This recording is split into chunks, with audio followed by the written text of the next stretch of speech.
টাকা এমন একটা জিনিস যেটা পাওয়ার জন্য মানুষ নিজের জীবনটা উজাড় করে দেয়।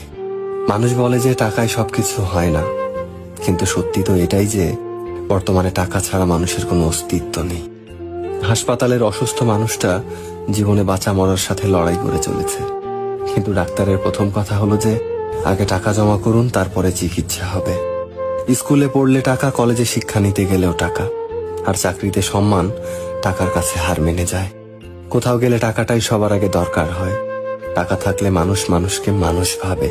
টাকা ছাড়া মানুষটা যতই সৎ সহজ ভালো মানুষ হোক না কেন, সমাজ সে মানুষটাকে অবহেলা করতে শুরু করে।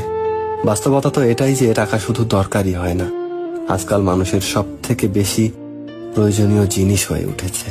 টাকা আছে সেই ঠিক, সেই সব থেকে সম্মানী ব্যক্তি এবং সম্মানের যোগ্য। আর যার কাছে টাকা নেই, তার সত্যিগুলোকেও খুব সহজে মিথ্যে বানিয়ে দেওয়া যায়।